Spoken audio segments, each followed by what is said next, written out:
si tú entras a la página del Ministerio de Transportes, la gente que se mueve hoy en buses sigue siendo realmente alta. Si mi memoria no me falla, estamos hablando entre un 80 a 90 millones de pasajeros que se mueven en todo el Perú a Ujú. través de buses. Entonces, yo sí considero que el Perú todavía tiene un espacio para seguir creciendo. Evidentemente, desincentiva a las personas de viajar, pero la realidad es que estamos en una competencia con otros países. Entonces, esos países que se recuperaron antes han desviado la demanda que debía recibir el Perú y nos está costando bastante recuperarnos. Algo muy importante que para mí no pasa en el Perú es que no tenemos estos circuitos integrales para desarrollar el turismo. Cada vez cuando tú vas a Europa, tú sabes que te venden un paquete integral, donde te mueven acá, te mueven a, qué sé yo, Francia, te mueven a Italia, etcétera, pero tienen todo un paquete integrado. El Perú, con tantos destinos importantes para promocionar, realmente, lamentablemente, hacia afuera solamente se promociona Cusco. El transporte aéreo es un servicio esencial, ¿no? Partamos de eso. Lamentablemente es un servicio esencial declarado por ley, pero no es una política de Estado. Cuando tienes una geografía tan hermosa, pero a la vez tan complicada, el transporte aéreo es una necesidad, está reconocido por ley. Soy Diego Macera, director del Instituto Peruano de Economía, y estamos hoy con un nuevo episodio del Repensando el Perú, el podcast del IPE.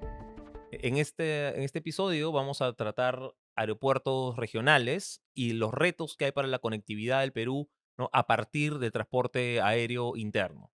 Vamos a tener con nosotros a Martín La Rosa, que es CEO de IATA, es un gremio que representa las aerolíneas, una asociación que representa las aerolíneas. Y vamos a tener también a Evans Avendaño, que es el gerente general de Aeropuertos del Perú, ¿no?, que tiene varias concesiones, sobre todo en el norte del país. La idea es poder conversar algunos minutos con ellos sobre, primero, el golpe que significó la pandemia en términos de conectividad para el Perú, el proceso de recuperación de la demanda, de los vuelos que hemos tenido, y cuáles son estos retos, sobre todo, que tenemos fuera de Lima, ¿no?, más allá del tema del Jorge Chávez, cuáles son los retos que tenemos fuera de Lima para tener cada vez mejor conectividad. No solamente con las ciudades del interior con Lima, sino entre ciudades del interior del Perú, y también de diferentes ciudades con el resto del mundo. Entonces, ¿qué cosa pasa con Chinchero? ¿No? ¿A dónde podemos viajar dentro desde Chiclayo, de Trujillo? De repente se puede viajar a otros lugares fuera del Perú. ¿Y qué cosa falta en términos de infraestructura, de demanda? Para eso vamos a tener a estas dos visiones, ¿no? La parte desde el valor concesionario de la infraestructura, ¿no?, y la parte ya de demanda y de gestión del servicio, que es a través de Martín en IATA. A partir de la pandemia, ¿no?, eso fue un antes y un después. Quería preguntarles cómo han sentido el proceso de recuperación post pandemia, pensando de nuevo en el foco de aeropuertos regionales, y qué cosa quizás se pudo hacer mejor en este proceso de los últimos, vamos a decir, 5 años, para poder retomar algunos de los niveles que teníamos antes. No sé si quieres empezar tú, Evans. Sí, a ver, yo voy a hablar desde la perspectiva de Aeropuertos del Perú, Ujú. donde básicamente en Aeropuerto en Perú, que manejamos 12 aeropuertos regionales, eh, y de esos 12 aeropuertos regionales, casi el 95% de nuestro tráfico es doméstico. Entonces voy a hablar y voy a enfocarme básicamente en el tráfico doméstico. Ujú. Tráfico doméstico ya se ha Ujú. recuperado respecto de la época del COVID. Ya nos hemos recuperado, estamos en un porcentaje ya importante por encima, yo diría que estaríamos en un 15-20% a niveles absolutos respecto del año 2019, que fue el año previo al COVID. Pero déjame interrumpirte un ratito. ¿Tú ves ahí en todos los aeropuertos que manejan es más o menos la misma dinámica, o ves algunos que se han recuperado mucho y otros de repente no tanto? No, no ha sido la misma dinámica. Ahora ya están retomando la tendencia, pero unos se demoraron más que otros. A ver, los primeros se recuperaron, por ejemplo, son los que estaban en la costa norte del Perú, y Ya. los que posteriormente se recuperaron fueron los que estaban en la selva. Entonces sí hubo una especie de rezago respecto de unos respecto de otros, pero hoy en términos absolutos ya todos han recuperado. Yo diría que hasta ya han recuperado la tendencia antes del COVID. Y hemos Ya. recuperado las tasas de crecimiento. Por ejemplo, este año debemos estar creciendo tasas del 6-7% aproximadamente respecto al año pasado.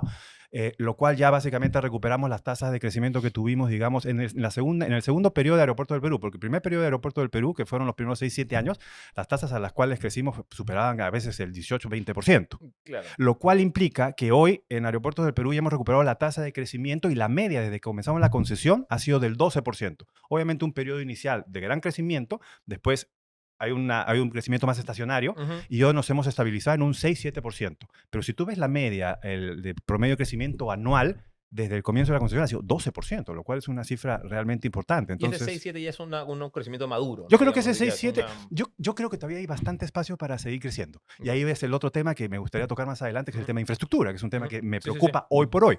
Yo creo que sigue habiendo un espacio para crecer. Martín puede darte las cifras, pero si vemos el ratio de gente que vuela en el Perú comparado con otros países, creo que todavía estamos bajos. Si lo comparas con Colombia, lo comparas con otros Sí. países, yo creo que hay todavía un espacio. Y no te olvides, además, otro indicador muy importante en el Perú, en términos absolutos, si tú entras a la página del Ministerio de Transportes, la gente que se mueve hoy en buses sigue siendo realmente alta. Si mi memoria no me falla, estamos hablando entre un 80 a 90 millones de pasajeros que se mueven en todo el Perú a Ujú. través de buses. Entonces, yo sí considero que el Perú todavía tiene un espacio para O seguir sea, creciendo. interprovincial. Interprovincial. Ya, y trayendo eso a los valores de vuelos locales, ¿cuántos serían? O sea, 80, 90 millones se mueven en buses. De Nosotros referencia. este año vamos a terminar moviendo 7.9 millones de pasajeros y Ya. empezamos con 900.000 al comienzo de la concesión. Y si Entonces, sumases a los que están fuera de tu concesión de los que son también vuelos domésticos. yo creo que ellos están, a ver, suma la otra concesión, yo creo que están aproximadamente en 4 millones de pasajeros, si mi memoria no me falla. Ya. Más, y acuérdate que Cusco no Pero está. súmale Corpa, claro, Claro. súmale Cusco. Habría claro. que sumarle, pero Claro. es menor, y habría que sumarle Cusco, Ya. que yo creo que Cusco debe estar en 3 millones Está en y 5.5 antes de la pandemia de viajeros al año. correcto. Más o menos. Ya. Eso es por ahí. Entonces todavía estás bastante lejos de lo que tenías. Estamos bastante lejos. Ya. Y los que manejan Corpa son muy pocos, porque son muy bajos. Estamos hablando de Jauja y Jaén, básicamente. Sí, y eso sí. pues manejarán, pues, qué sé yo, 500.000 Sí, pasajeros. el resto, por ahí. digamos, de muy bajo. aeropuertos que maneja Corpa, honestamente, son bajos, ¿no? Todavía Ujú. no tienen una demanda que sea importante para la industria en líneas generales, ¿no? Correcto. De repente ahí, complemento lo que tú ya decías, Evans, el peruano promedio viaja solo 0.65 veces al año, ¿no? En Colombia están en 0.78, en Chile 1.21 y muy lejos estamos pues de una España que tiene 4 viajes al año por persona, Ujú. ¿no? Lo cual llama mucho la atención porque, a ver, primero que el transporte aéreo es un servicio esencial, ¿no? Partamos de eso. Lamentablemente es un servicio esencial declarado por ley, pero no es una política de Estado. Mm. Cuando tienes una geografía tan hermosa, pero a la vez tan complicada, el transporte aéreo es una necesidad, está reconocida por ley, pero no hay ninguna medida digamos, primero de establecer una agenda a favor de desarrollarlo y que llegue a más peruanos. Yo creo que evidentemente ha habido un crecimiento orgánico durante los últimos 10 años. Se pasó más o menos de 2011 al 2025 a más de 43, digamos, de 18 millones de pasajeros transportados al año a casi 43. ¿No? Y eso ha sido realmente orgánico, una flexibilización de modelos, también han habido las concesiones que han ayudado a diferentes cambios, pero durante la pandemia nos fuimos al hoyo.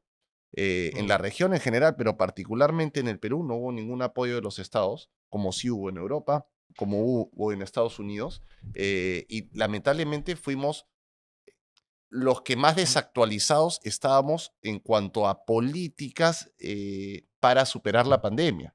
Por ejemplo, Colombia estaba ya volando, se recuperó a fines del 2021. Nosotros, como tú decías, recién hemos recuperado el doméstico, que está muy bien, creo que va al 120%, pero en el internacional todavía estamos entre 95 y 98%.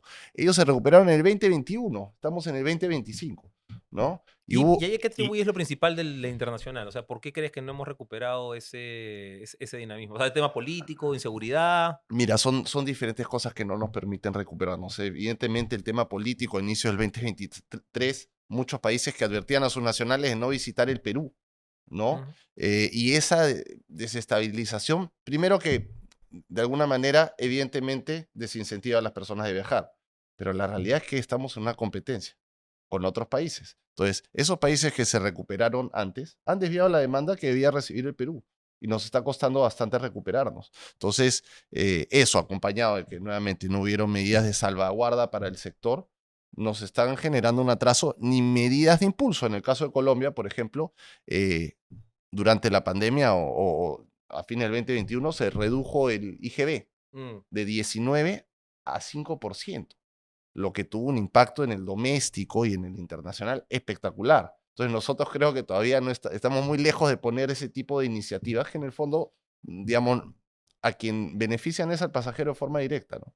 Y una duda ahí sobre lo que planteabas antes, decías oye, que el Perú todavía en términos de viajes por persona por año están bajos, otros países tienen más alto. ¿Tiene algo que ver con precios o uno pensaría, oye, de repente los pasajes acá son más caros? ¿No? O por lo menos con relación al sueldo son más caros. Te agradezco la pregunta y mira, ahí te doy dos datos muy concretos. Cuando decíamos el caso del transporte terrestre, nosotros hemos hecho el análisis y si uno compra con anticipación tiene precios realmente competitivos, a pesar de que, por ejemplo, transporte terrestre tiene ciertos beneficios como que digamos, se le devuelve el ISC, no paga peajes, no paga el pasajero IGB, nada de eso lo ves en transporte. Nosotros somos muchísimo más seguros. Entonces, va muy relacionado precisamente a ese tipo de medidas, ¿no? Ya. Eva, mencionaste algo, temas de infraestructura, como un factor limitante fundamental para levantar este Yo- número de viajeros. Perdón, sí. Antes de entrar Sí. al tema de infraestructura y complementando también lo que dice Martín, también hay que tomar en consideración que este es un sector que no está 100% liberalizado. ¿Cómo funciona un poco, para darte rápido una breve explicación de cómo funciona? Existen lo que se llaman derechos de tráfico aéreo. Existen 9 libertades de tráfico aéreo o derechos de tráfico aéreo. Usualmente los convenios bilaterales, por ejemplo, suelen firmar otorgar hasta la quinta libertad de tráfico aéreo, habiendo 9 libertades de tráfico aéreo. Lo cual es usual. La mayoría de los países llegan a negociar hasta la quinta libertad de tráfico aéreo. ¿Por qué para mí, desde mi perspectiva, sería una de las tantas políticas que podrían ayudar a impulsar este sector? Por ejemplo, es tener lo que se denomina cielos abiertos. Hay una mala interpretación a veces de cielos abiertos, se considera que es hasta la quinta libertad de tráfico aéreo, cuando en realidad cielos abiertos, como su propia palabra lo dice, es hoy tener las 9 libertades de tráfico aéreo. ¿Por qué creo yo que sería una de las tantos engranajes que podrían contribuir al desarrollo, por ejemplo, de la conectividad a nivel regional o descentralizar un poco el Perú? Porque existe lo que se llama, no sé si es la octava o la novena libertad de tráfico aéreo, que es lo que es el cabotaje a nivel aéreo, que hoy está totalmente negado y está prohibido. Entonces, ¿qué es lo que haría el cabotaje aéreo? Por ejemplo, te doy un ejemplo. Tengo una conectividad ahorita en el aeropuerto del Perú, hay dos conectividades internacionales. La conectividad de Santiago de Chile con Trujillo, que lo hace JetSmart, y tenemos la conectividad que la hace Copa del Norte, que es Panamá, con Chiclayo. Por ejemplo, si no tenemos esa libertad de tráfico aéreo, te doy un ejemplo clarísimo, Copa solamente tiene que hacer origen-destino, origen-destino. No puede, por ejemplo, llevar gente de Chiclayo y de ahí conectarlo con Cusco, por ejemplo, precisamente porque en los tratados no existe la octava libertad, creo que es la octava libertad. Entonces, aunado a lo que menciona Martín, falta seguir liberalizando el sector. Es como que hubo en el Perú un proceso, unas primeras reformas. Falta como esta denominada segunda generación de reformas ¿Cuál es liberales. la lógica de no tener Mm, esta conectividad? Para mí no hay ninguna lógica no tenerla. He preguntado las razones por las cuales no tenemos y nunca he obtenido una respuesta. Porque es difícil darte una respuesta finalmente cuando ¿Y de estamos quién hablando depende de al final? liberar el ¿De mercado. ¿Es un DS? ¿Qué cosa? ¿Es una ley? Convenios bilaterales. En principio, hoy se negocian con convenios bilaterales. También existen los convenios multilaterales, etcétera, etcétera. Pero también puede ser una política de Estado. ¿Por qué no puede ser una política de Estado, digo yo? Cielos abiertos. Y que venga y que entre el que... Estoy siendo bastante extremista, digamos, en esta posición, digamos, ¿no? Pero en principio son convenios bilaterales. Pero puede ser para mí también una política de Estado, digamos, ¿no? Pero al final es decisión de los gobiernos implementar o no, o liberalizar estos sectores, ¿no? Efectivamente, yo creo que, o sea, aparte de un tema de política de Estado, yo creo que en todo caso, o sea, es una discusión súper válida, ¿no? Parte, si quieres llamarlo así, del histórico de qué posición tiene cada país en general, no solo a nivel bilateral, sino multilateral. De hecho, a ver, hay convenios que se negocian solo entre autoridades aeronáuticas y otros convenios que sí tienen que ir como tratado, ¿no? Lamentablemente, cuando estos convenios son más complejos y van como tratado, pasan 10 años y no se aprueban en el Congreso. Pero yo creo que es súper válida la discusión. Evidentemente, algunos países ya lo están aplicando, digamos, como medida general. Yo no quiero hablar precisamente de cielos abiertos, no los tenemos con todos los países, con Estados Unidos lo tenemos, con otros no. Depende también de la posición geográfica de la contraparte, ¿no? Porque en el fondo, digamos, hay que tener en cuenta que los pasajeros son como peces. Entonces, no necesariamente tienes que dejar en todos los casos que vengan y pesquen a tus peces. Ojo, yo sí creo que la discusión tenemos que darla porque ya la realidad es que es algo que se viene también. Lo estamos viendo en Chile, lo estamos viendo en Argentina. Tú hacías el caso del cabotaje indirecto. Ahora, Argentina también lo está haciendo porque ha perdido muchos años competitivos donde todos se han tenido que ir del mercado, se quedó solo con aerolíneas argentinas, ¿no? Y ahorita ha sido si lo quieres llamar así, un shock de inversión para que vengan de vuelta las aerolíneas permitir ese tipo de libertades. Chile siempre lo ha tenido y lo tiene como política de Estado, creo yo, porque como están muy al sur del continente, Ujú. realmente no son un centro de conexión, si lo quieres llamar así, ¿no? Mm. Entonces, vale la pena hacer el análisis general y también bilateral para ver qué se viene. Y la realidad es que un poco ya lo decías tú, ¿no? Está cambiando la dinámica.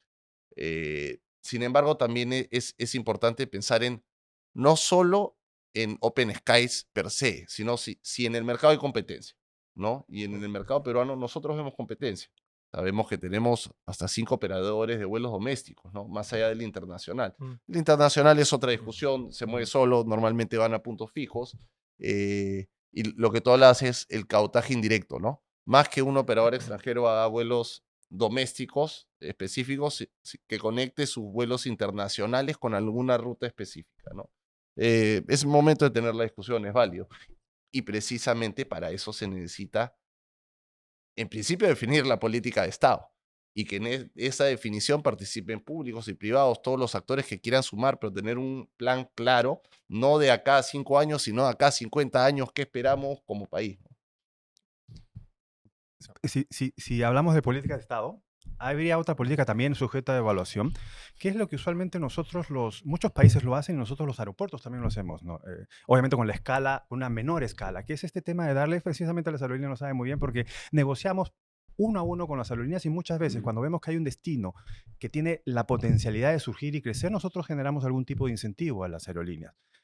Bajo ciertas condiciones, obviamente, ¿no? Y bajo un periodo determinado. Entonces, una política de desarrollo de rutas de parte del Estado, digamos, ¿no? Hay un fondo que tiene PROMPERÚ, Mm. a todos los extranjeros le cobramos $15, Los digamos, que para vienen al entrar, Perú, los que sí. vienen al Perú, $15, y hay un fondo que se usa bien el fondo, no digo que no se use mal, porque ese fondo se usa para ir y promocionar a otras, Sí, sí, el sí. Perú en Mm. otras Que instancias, hace ¿no? poco querían quitarle el 60% al fondo también, Sí, para que se fuera otra cosa sí, el Me acuerdo, Congreso, ¿no? sí. sí, es correcto. Como ahora quieren hablar del tema del fideicomiso que paga la AP, digamos, pero eso es otra discusión que podemos conversar más adelante. Entonces, por ejemplo, se podría crear un fondo de desarrollo de rutas y siempre bajo la premisa del rol subsidiario del Estado, digamos. Donde hay competencia no vas a meter esos incentivos, Ujú. pero donde hay un potencial que tú podrías desarrollar, tú podrías, por ejemplo, generar ese tipo de promoción. Algo muy importante que para mí no pasa en el Perú es que no tenemos, y siempre lo he mencionado, estos circuitos integrales para desarrollar el turismo.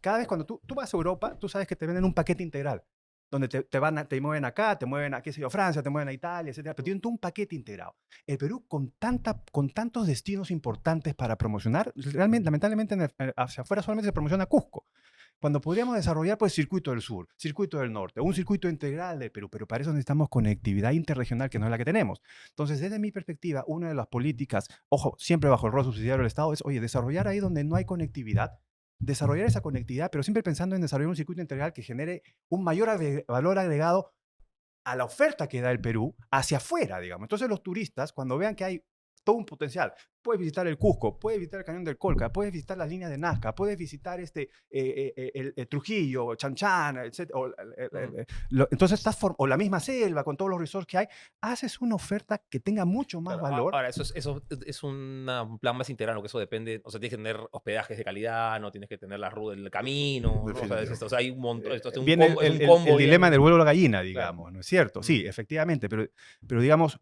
muchas veces, alguien pone una piedra y esa piedra empieza a rodar y empiezan a Mm. surgir, digamos, es la propia dinámica del mercado, finalmente, ¿no? Pero ahí tú lo ves como Eh, un rol del Estado que pueda articular o sea, estos diferentes componentes de la oferta para tener algo creíble, ¿no? Realizable Yo creo que hacia podría ser afuera. una política de Estado, se puede implementar Mm. una política del Estado, siempre, vuelvo a resaltar, bajo el rol subsidiario del Mm. Estado, y que sea una política que se evalúe una viabilidad de ciertos circuitos y que se genere, pues, la conectividad a través de este fondo de desarrollo.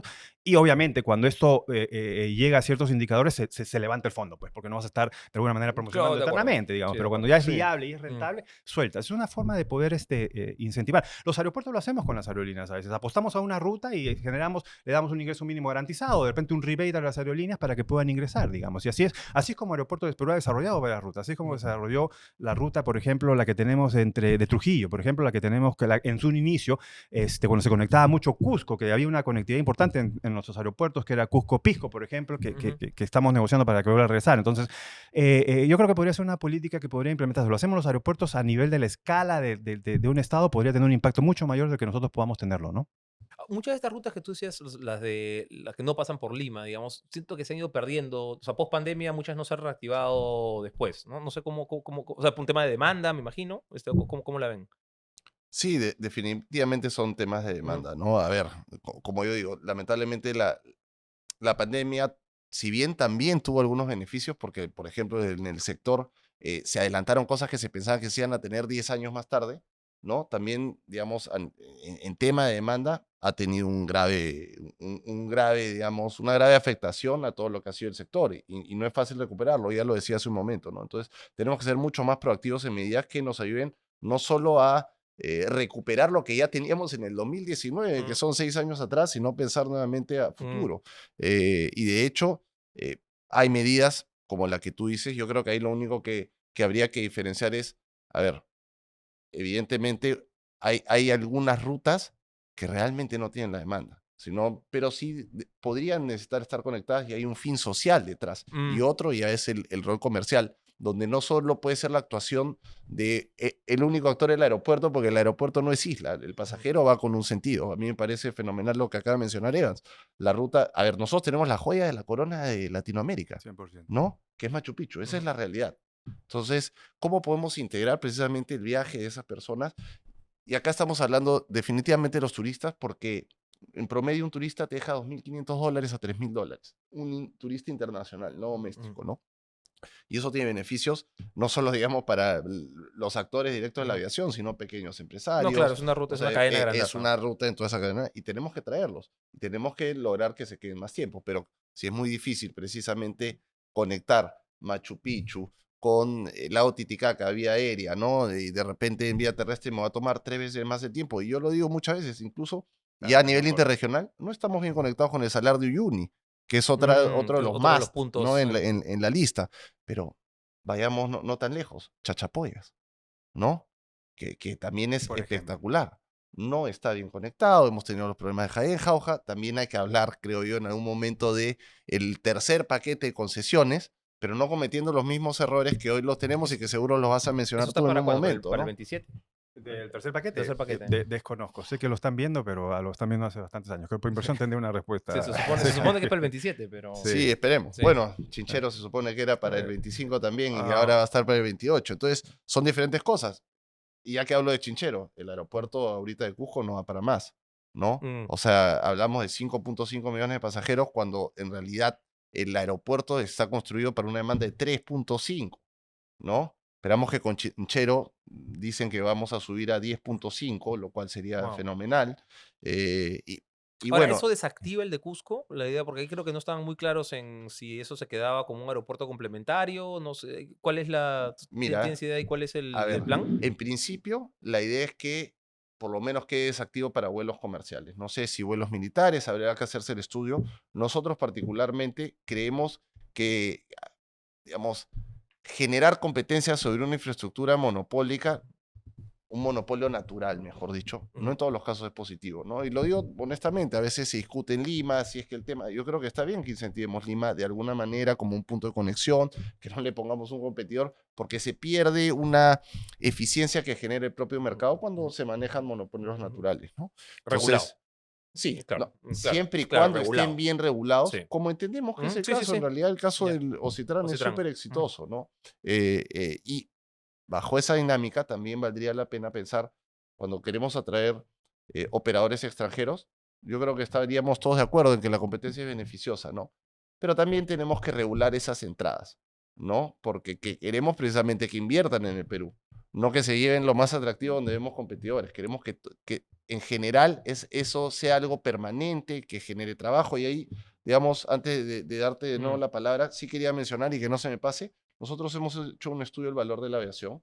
Esto lo hemos hecho con Oxford Economics, el valor de la aviación para los distintos países, pero mm, particularmente para el Perú, te lo doy. ujú, Y quiero resaltar por qué estamos sentados acá, y es que la aviación genera de forma directa 36.100 puestos de empleo y ujú, aporta 942.8 millones al PBI, el 0.4%. Si uno ya junta aviación o turismo generado por la aviación, llega a 6.2 mil millones de dólares de contribución al PBI y 364.000 puestos de empleo. Se calcula que la aviación, por cada 100 puestos de trabajo que genera directamente, se generan 600 en otros sectores relacionados. Por cada $100 se generan $325. Entonces, por eso es la importancia de alguna manera promocionar una política de Estado para el desarrollo del sector, ¿no? Porque esto contribuye enormemente de manera natural al PBI, ¿no? Y volviendo un poquito a la pregunta que me hacías del precio de los tickets. Yo te digo, en los últimos 10 años, el ticket promedio ha bajado casi un 54%. Un montón. ¿no? 60%, Lo cual es bastante. sí, Para ti también tengo también, esa estadística. te quiero dejar Son- uno, son Evans, montones. para que lo tengan. Yo sé que va a ser súper valioso. Y cuando hablamos política de Estado, aterricemos un poquito más. O sea, yo nunca soy un entusiasta de las exoneraciones tributarias, pero creo que hay un montón de cosas más que podemos conversar. O sea, por ejemplo, mencionabas tú infraestructura. Infraestructura. Ya, o sea, ¿cómo masticamos esa? A ver, el tema de la infraestructura. A ver, regresemos a la génesis de la concesión, digamos, porque ahí nace, digamos, el problema. En breve, nosotros, a pesar de que somos una empresa privada, todos nuestros proyectos o todos los proyectos que tenemos que desarrollar, ya sean las rehabilitaciones de pista o ya sean las ampliaciones de los terminales, son catalogados como proyectos de inversión pública.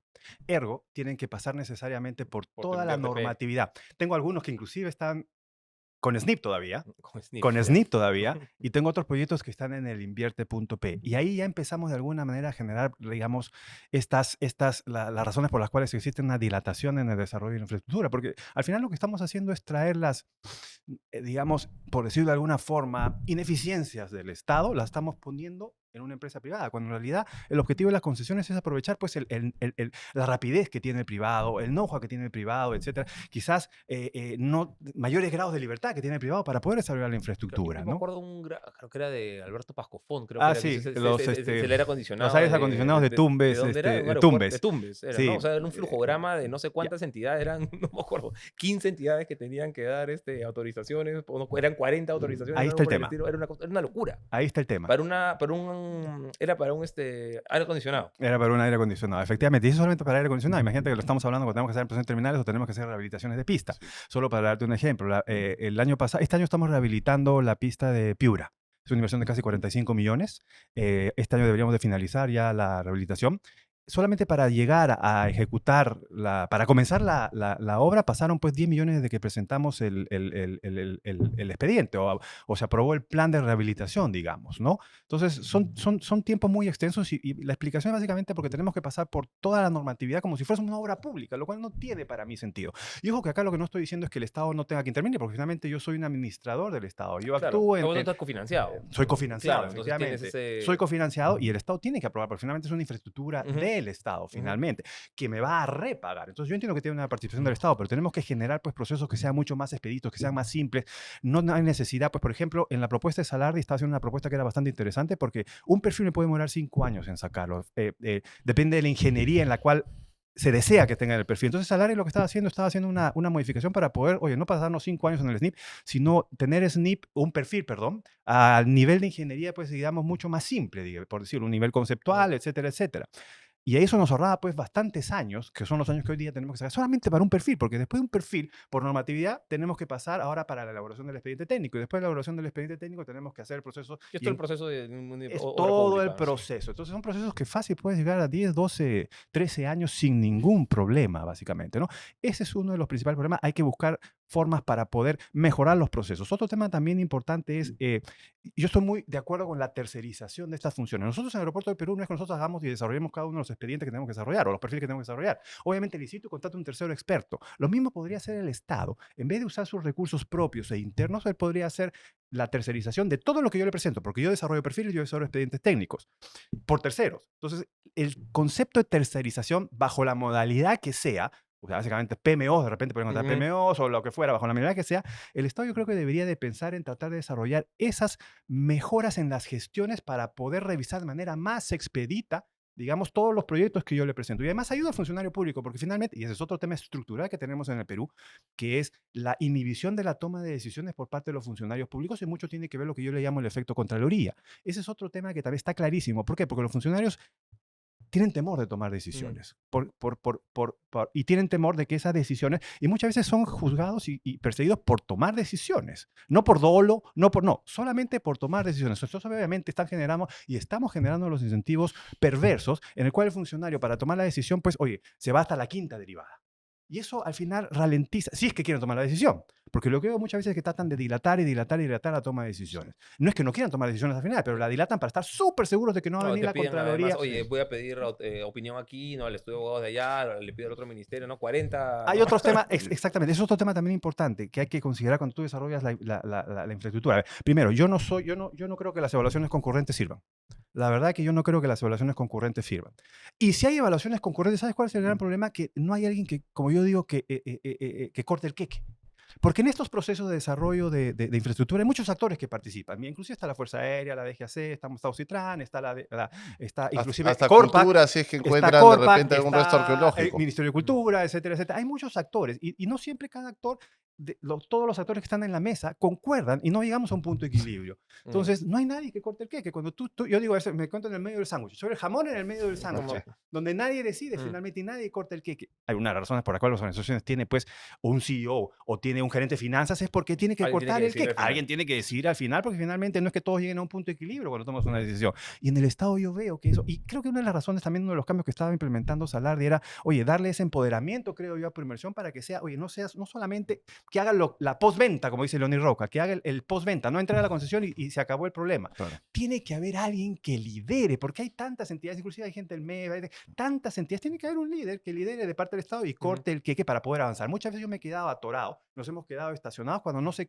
llega a una solución entre Corpac, entre Ocitran, entre la DGAC, digamos, y no son temas que te demoras 1 o 2 meses.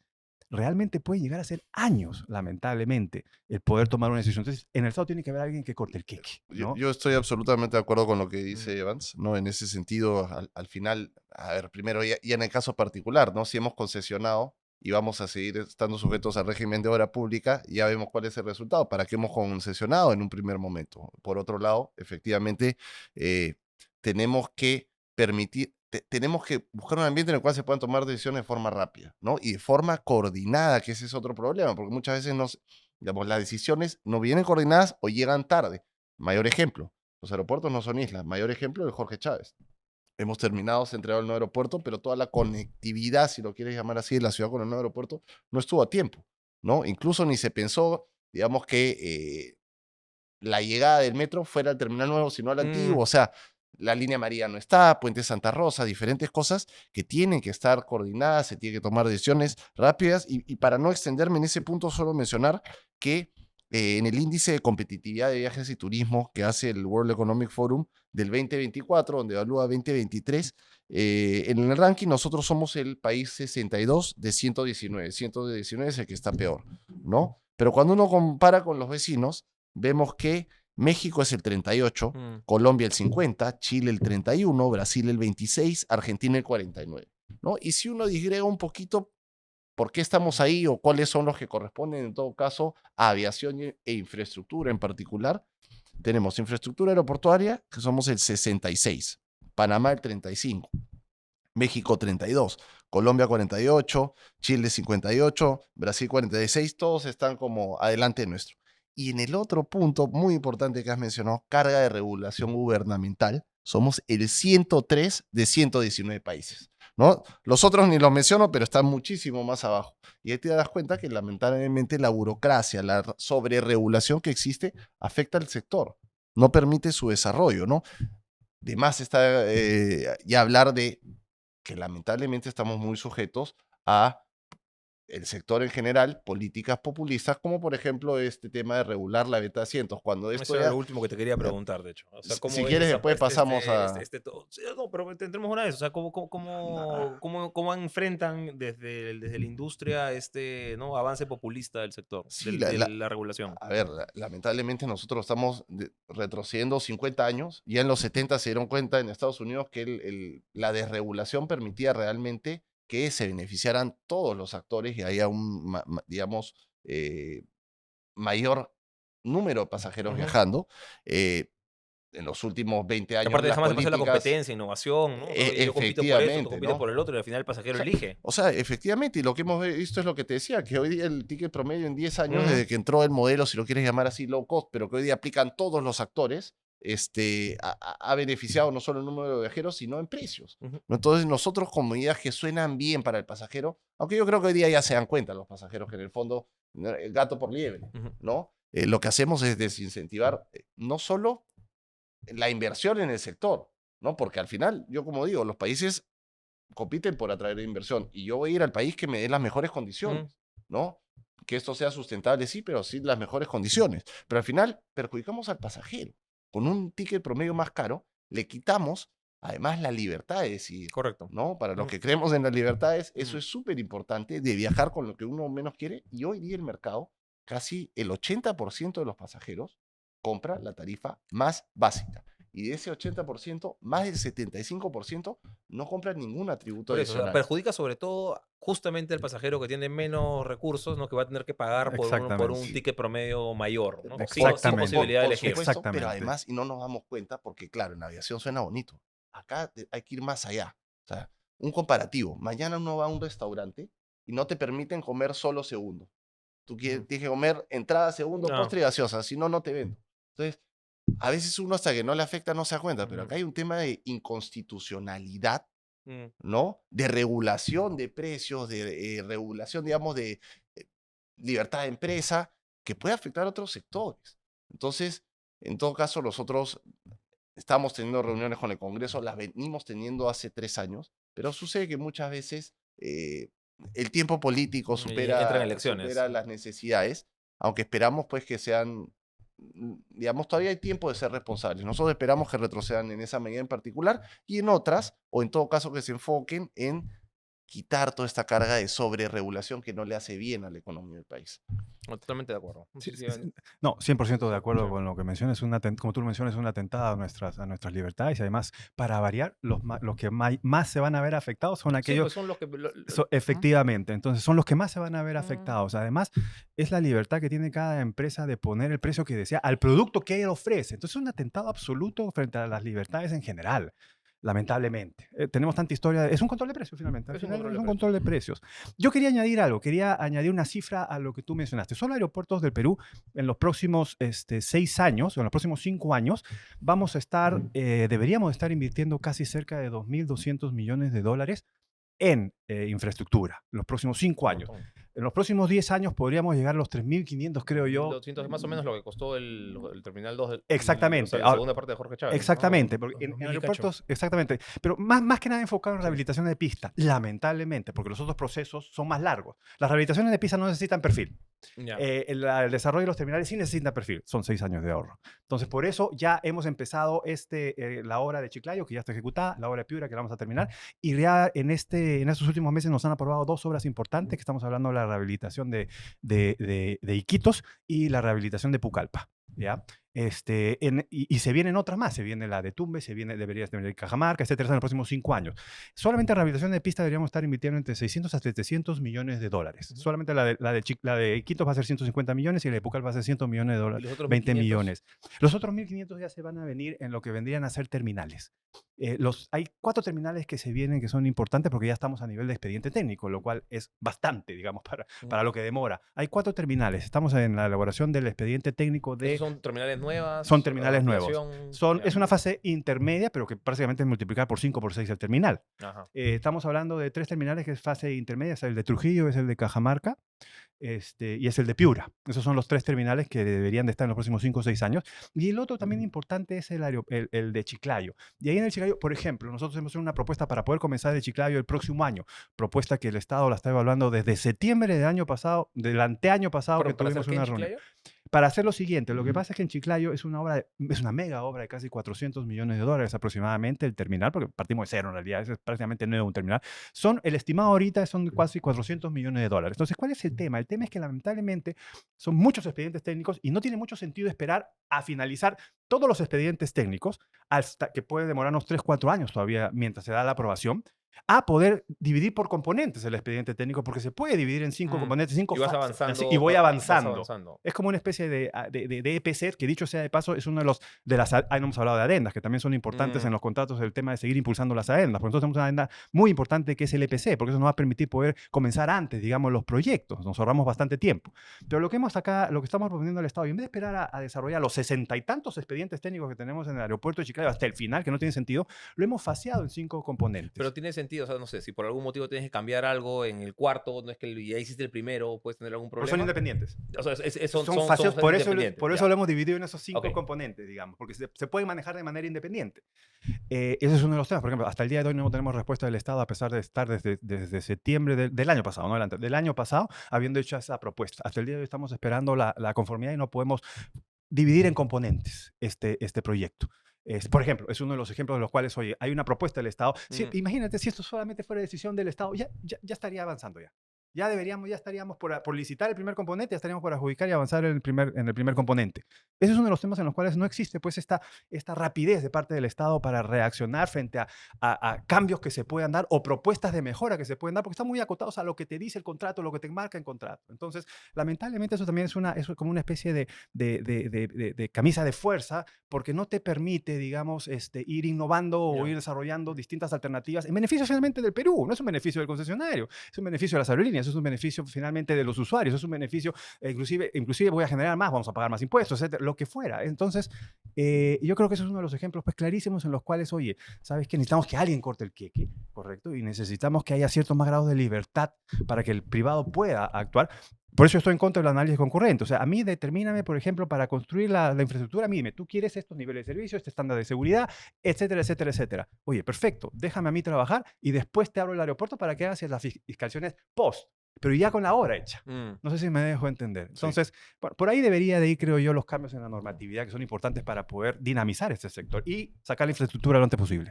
Ahí, por ejemplo, tú mencionabas a un inicio el tema de la retribución que hace el APA al Estado de sus ingresos brutos, que es el 46.5%. Sí. Eso se determinó en el 2001 que se concesionó. Ese fondo que ya supera los 500 millones de dólares se iba a utilizar para el desarrollo de infraestructura.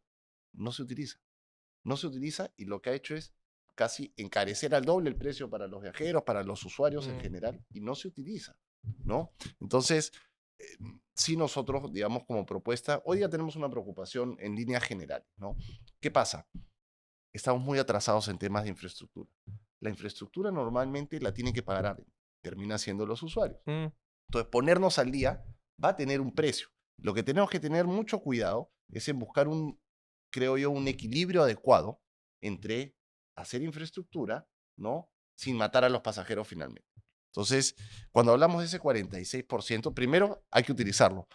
Ya hablamos, creo que ya diste todo el detrás de que necesitamos agilidad, necesitamos respuestas, necesitamos cambiar incluso los modelos de las concesiones para que ustedes puedan hacer las construcciones que tienen que hacer, pues se necesita infraestructura. Costos. La preocupación nuevamente es, también competimos por los mejores costos, ¿no? Nosotros siempre estaremos de acuerdo en que se pague por lo que se tiene, eso definitivamente, pero imaginemos que Jorge Chávez, que tiene más de 15 años de atraso, no es culpa del AP, es, digamos, también problemas en haber expropiado los terrenos para entregárselos. La verdad es que si se hubiese pagado en el 2009, esta obra que va a costar, o que ha costado más de 2.000 millones de dólares, hubiese sido otro costo, en otro momento absolutamente distinto. Eso genera una preocupación porque esos más de 2.000 millones se van a trasladar a las tarifas en el 2027, con lo cual podríamos tener uno de los mejores aeropuertos de la región, pero uno de los más caros. Claro. Entonces creo que es momento de replantear si el Estado debería seguir recibiendo ese 46.5% para no hacer obra precisamente en los aeropuertos regionales. O dejárselo al usuario. O trasladárselo al Ahora, usuario, ¿no? Lo cual va a beneficiar a todos. Martín, de acuerdo al contrato, a mi contrato de concesión, si yo invierto 2.000, 5.000 millones de dólares, no se va a trasladar a nivel de usuario en tarifa como está Es en el de estructurado. ustedes, claro. Porque es bajo nuestro modelo de Cofinanciado, concesión. ¿no? Es cofinanciado. Entonces, no se va a trasladar directamente al usuario, pero alguien paga la factura finalmente, ¿no? No es que se incrementa la tarifa aeroportuaria que nosotros cobramos, porque está fijada y solamente se indexa el promedio móvil, el promedio entre el CPI y el IPC. No sé por qué se estructura así. Más bien lo que se genera es, porque esa partida la tiene que pagar, todos esos 2.000 son pagados a través del fideicomiso, digamos, básicamente, ¿no? Entonces, no hay modificación de las tarifas, digamos, en ese sentido, tal como está estructurado. No me refería a los aeropuertos, digamos, en el caso de los cofinanciados. Como dijiste los 2.000, entonces pensé que hablabas de los regionales. No, me refería perdón, en todo caso, la claridad de la inversión del aeropuerto de Lima. Sí, ¿no? los 2.000 Pero a ver, millones. Por eso decía la Ah, ya, misma pensé cifra. que perdón, ya, perdón, Por eso sí, decía la de misma acuerdo, cifra. de acuerdo. por eso Sí, digo, sí, pero sí, la de acuerdo, ok. competitividad de Lima y esa recaudación, el 46.5, al final impacta en ustedes, ¿no? Sí. Porque supuestamente ya debería estar pagada muchas de las cosas que todavía no se han hecho, no se utilizan, no hay esa agilidad, ¿no? Es correcto. Y al final tener a Lima más competitivo, lo que va a hacer, porque es Sí. un hub, es potenciar evidentemente la conectividad de los Es aeropuertos correcto. regionales. Sí, quería terminar, que estamos volando en tiempo, pero quería terminar con una pregunta que nos ha llegado al público. Alonso Gordillo preguntaba, un poco lo hemos tratado acá ya, pero em, ¿qué nos falta para tener más vuelos internacionales desde ciudades o hacia ciudades que no sean Lima? O sea, porque mencionabas antes, no tenemos Chiclayo, tenemos, no sé si Cusco, Ya. ¿no? Pero o sea, ¿cómo podemos? Hay un tema de demanda, por supuesto, ¿no? Más allá, Sí, pero sí. ¿qué nos falta para tener más vuelos Voy a internacionales dejar el fuera de tema Lima? voy a dejar el tema de demanda un ratito de lado porque también Ujú. es un factor que influye. O sea, si no hay en una ruta Sí, sí, de repente Martín demanda, puede decir. Sí, sí, yo creo sí. que Martín. Sí. Yo te voy a hablar desde la parte de la infraestructura aeroportuaria. Te voy a Eso. dar solamente un ejemplo. Hoy día recibo yo, por ejemplo, a Yesmar en el aeropuerto de Trujillo. Es tan escasa, es tan pequeña la infraestructura que yo tengo que bloqueo el aeropuerto por 4 horas solamente para recibir vuelos internacionales porque no tengo capacidad para recibir 2 vuelos simultáneos. Con lo cual estoy bloqueando de alguna manera igual el desarrollo de la conectividad nacional, digamos, para poder recibir ese vuelo de Yesmar. Si yo tuviera una mayor infraestructura, podría obviamente no solamente recibir el vuelo internacional, sino recibir a su vez los vuelos domésticos, básicamente. Entonces, tengo un problema de infraestructura, pero no puede ser que yo bloquee 4 horas o 5 horas en un aeropuerto cuando llegue un vuelo internacional precisamente por no tener la infraestructura adecuada para poder separar ambos vuelos, porque tú sabes que no pueden mezclarse los vuelos y hay procedimientos distintos. Entonces, yo necesito tener la infraestructura necesaria como para poder... Y físicamente, ¿qué cosas es? O sea, ¿es una sala, es sala de embarque, es por migraciones, Lo que pasa es es que el son pasadizo? procesos O sea, distintos. Primero que la parte de cuando tú pasas por el security, por la Ujú. seguridad, son, digamos, normatividades distintas respecto a qué es lo que está prohibido o no está prohibido en términos de nacional e internacional. Entonces ahí tienes que hacer una segregación primero. Y la otra segregación es que obviamente unos tienen que pasar por migraciones y otros no tienen que Claro. pasar por migraciones, básicamente. Y además la normatividad te prohíbe que en la sala de embarque esté mezclado nacional e Ujú. internacional por N razones. Entonces, esas son las razones por las cuales obviamente tú necesitas para poder servir a 2 vuelos de manera simultánea, uno nacional y uno internacional, necesitas tener mayor infraestructura porque tiene procesos separados, infraestructura tiene que estar separada para reflejar esos procesos distintos. Ok. Y en Que muchos ojalá, aeropuertos... ojalá se pueda cambiar esa normativa, porque tiene que ver más con aduanas que temas de propiamente seguridad, si quieres decir, de los pasajeros migratoria, ¿no? Correcto, exactamente. Ahora, si bien es cierto yo tengo esos problemas, estamos invirtiendo del capital de Aeropuertos del Perú unas pequeñas inversiones. Por ejemplo, en el caso de Trujillo ya no vamos a tener este problema para septiembre, vamos a reducir la restricción de 5 a 2 horas porque estamos haciendo unas ampliaciones en el aeropuerto, por ejemplo, de Trujillo. Entonces, en la medida que sea posible, nosotros hacemos esa inversión que no nos corresponde y no nos compete, porque finalmente el contrato de concesión estaba explícitamente desarrollado para tener la infraestructura, pues 5, 6, 7, 8, 10 años antes de lo que la vamos a tener, lamentablemente, ¿no? Y desde la parte de demanda, que ven ahí un potencial todavía, no sé, pues que Sí, puedas bueno, conectar evidentemente yo creo que las rutas requieren hacer si lo quieres hacer, un plan de negocios sobre la demanda real, cuáles son las potencialidades de los lugares, porque claro, yo puedo tener un super aeropuerto, no lo sé, en alguna ciudad que no representa tener digamos, haber realizado esa inversión. Hay que hacer un plan de negocios, evidentemente, enfocado en la realidad y ser muy realistas también a qué apuntamos, ¿no? Porque no lo sé, voy a ser criticado de repente, pero el caso de Chinchero, ¿no? Chinchero, yo no sé si por la ubicación va a poder recibir realmente vuelos directos de Europa, ¿no? Pero sí pasarían por Lima y sería, a ver, Recibir creo que sí, pero salir no sé. que a eso voy, ¿no? Esas cosas hay que ser realistas también. Yo también me gustaría enfocarme, por eso, sobre todo en el tema de oferta, la capacidad de oferta, lo que puedes uno ofrecer precisamente para atender esa demanda. Como incentivos hay muchas cosas, ¿no? Pero particularmente yo creo que los pasajeros son sensibles al costo, ¿no? Y eso no parte solo del operador del aeropuerto, no parte solo de la aerolínea, sino, digamos, a nivel estatal, ¿qué ofrecemos? Te doy un ejemplo. Eh, Ahora en Panamá y en Bogotá, en Ciudad de Panamá y en Bogotá, se está pensando en ofrecer noches gratis con tal de que el pasajero que conecta en ese país para ir a un tercer he lugar, visto en Japón por creo que ejemplo, se tenía quede, eso, ¿no? sí. Evidentemente, para mí es una locura no Sí. ir ahorita a pensar en regionales, pero no tener un log and stopover en Lima con todo lo que Lima tiene que Sí, ofrecer. sí. Muchos de esos pasajeros que vienen a visitar el Perú, que vienen a Machu Picchu, ni siquiera pasan por Lima, ¿no? Porque claro, Bueno, pero ese no es el caso de los que conectan. Los que van a un tercer país, ahorita con Maido, que ha salido el mejor restaurante del Claro, mundo, podría ¿cuántos hacer no ese, sí. quisieran en su viaje, que digamos, tengo la opción de Claro. conectar por Bogotá Hacer la noche o en por Lima, Lima, ¿no? hacer la noche en Hacer Lima? la noche en Lima. ¿no? ¿no? Pero, Claro. pero es, digamos, hay que pensar cómo logramos que eso sea más competitivo que pasar por Bogotá. O sea, finalmente, digo, la demanda se crea, pues. Está La bien, demanda es se verdad. crea a Sí. través de publicidad, Mm. etcétera, etcétera. O sea, hay que salir a buscar y crear demanda, básicamente, ¿no? Está bien, El oye. problema es que si creas demanda y no tienes infraestructura. Porque Claro, creas la tienes que demanda, ¿a dónde atenderla, va? No, pero tienes que tener la oferta también. Efectivamente, también. Tienes que tener la oferta. Sí. Complicado. Oye, Evans, Martín, muchas gracias por su tiempo. Gracias a ti. Gracias a ustedes por la invitación. Gracias a ti, gracias Encantamos. Evans. Gracias.